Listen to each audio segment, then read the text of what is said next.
Hi guys, Michael here with Owner Builder Class. So we get a ton of questions from owner builders asking for the typical labor rates for new homes. Essentially they're saying, I'm going to be managing the construction of my own home and I'm trying to decide which labor activities will be the most profitable for me to tackle.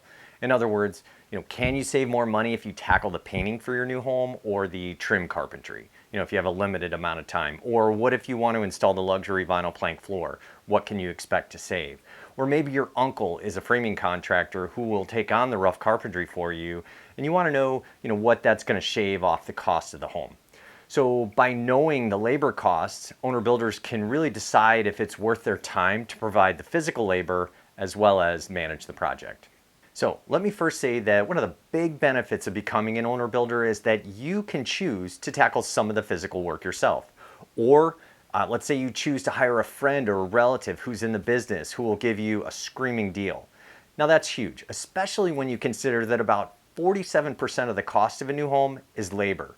One really important thing to note here is that most builders or general contractors aren't going to allow you to choose who does the work if you hire them to build a house for you. So if you hire a builder to say oversee the project, 99% of them won't let you provide your own labor. Why? Because they have regular trade contractors they use that give them special treatment and pricing. And they don't want to hold up the job site because you or your uncle can't get there for 2 weeks when the home is ready today. So the good news is that owner builders have the ability to provide labor whenever they want to. So let's talk a little reality before we get into the labor rates. So I tell our students in the owner builder class that you're going to spend a lot of time as the owner builder managing the construction schedule, coordinating the trades and suppliers, inspecting quality, paying the bills, reviewing the budget, and the list goes on. So as the owner builder, these tasks are going to take up a decent amount of your free time. And remember, you're saving the builder overheads and profit by taking on managing this project yourself, even without doing any of the physical labor. So this savings from taking on the general contractor role could be up to 30% without doing any physical labor. Keep this in mind when you're deciding how much physical labor to tackle.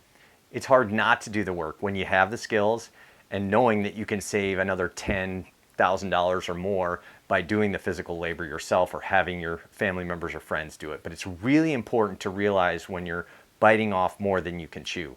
Also keep in mind, you have a regular day job you still need to attend to, and typically a lot of other personal obligations as well. So you don't want to overextend yourself here.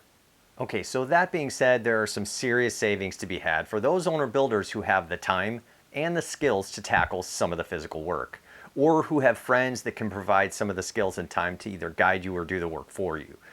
But in order to talk about labor rates, we need to discuss the type of home we're building. Labor rates change based on the type of home we're going to build. So, a custom complicated home with complicated angles, roof lines, and walls will cost more money for the roofing, rough carpentry, and siding, and so on. So for this discussion, let's assume we're building a 1,600 square foot single-story home with a rectangular footprint and a simple roof layout. The home will have a slab foundation with 2 full baths, kind of similar to the one in the picture behind me here. Okay, so let's start with the labor rate for rough carpentry. This trade, which is also called framing, builds the structure of the home with wood from the sill plate on the top of the slab up to the roof plywood. Now, this trade typically installs the windows and exterior doors as well, and also any exterior trim details. The average labor rate paid for this framing labor is $12.49 per square foot. So for the 1,600 square foot sample house we talked about, it would be about $20,000 for the framing. This is for a simple house. Once you start adding curved walls and vaulted ceilings or arched doorways, your pricing goes up from there. Now, I personally would never recommend an owner builder tackle the rough framing for their own home unless they do this for a living. But if you have a friend or relative who is a framing contractor that can help you or do it for you, you can save some big bucks. Typical house framing crews are 3 to 5 people, and a 1,600 square foot house like this can take anywhere from like 5 to 7 days to finish. Now let's take a look at the trim carpentry. This trade installs the interior pre-hung doors, applies casing to the doors and windows. They also set base moldings, handrails, and trim out like half walls. Basically anything that involves a piece of wood trim on the inside of the house is taken care of by the trim carpenter. Now, this trim carpenter also installs the cabinets and vanities in many situations, especially on my jobs. It will take these 2 trim carpenters for this house about 3 days to trim out and set cabinets on a 1,600 square foot home. Typical labor rates for this work averages about $3 per square foot. So for our sample house, it'd be about 4,800 bucks. So insulation can be an activity that owner builders choose to tackle themselves as long as they know what they're doing. I installed mineral wool on one of my homes just to see what it was like, and I can tell you it's not complicated, but it's very time consuming, a little bit messy, and time consuming if you do it right. So typically insulation's bid out by the square foot of wall or ceiling to be insulated, if you're going with bats. But to make things easier for you guys, I'm gonna price it out by the square foot of living space. So for the sample house we've been talking about, it would take 2 trained installers 2 to 3 days to insulate with bats, including the ceiling. And the cost for labor would be about $1.20 per square foot of living space, or about $2,000 for this house. Now let's take a look at roofing. Roofing is typically priced out by the square, where a square is basically 100 square feet of roofing material installed. But I'm going to keep with the theme here of showing cost per square foot of living space so you guys can kind of see what I'm talking about without getting too complicated. So the cost to install asphalt shingles is about $3 per square foot of living space for a simple roof in the sample house of 1,600 square foot, which would leave us with about $4,800 for this house. Now, this is the labor cost for the complete roof, underlayment, drip edge, shingles, roof vents, all that. And it takes a seasoned crew of 4 about 2 days to complete a house this size. So if you don't know what you're doing, this can really set you back in time on your home. One of the things we talk about in the owner builder class is how important it is to get the roof done before starting anything on the interior of the home.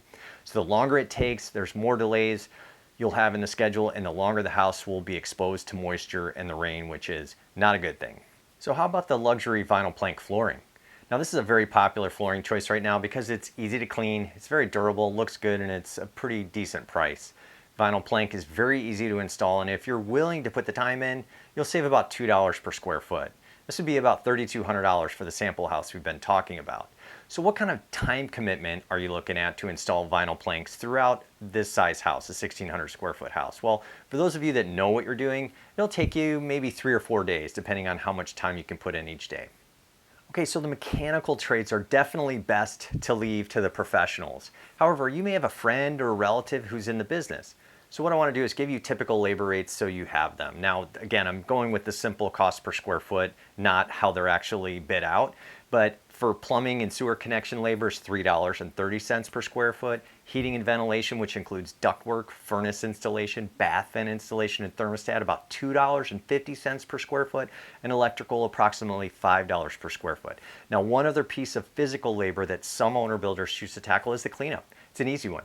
This amounts to a savings of about $900 for a 1,600 square foot home. Now, obviously, I'm talking about on these mechanical prices, 1,600 square foot, simple, kind of by the book house. When you start adding recessed can lights and, additional outlets, switches, or maybe a new sink over here or drain, all those things are going to add to the cost and the time for all those people. So the costs are going to go up when you do that.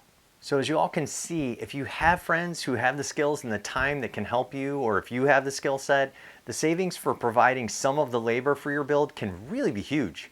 Just keep in mind that you'll already be saving a good chunk of money by taking on the role of the general contractor, and this is going to be really time consuming in and of itself.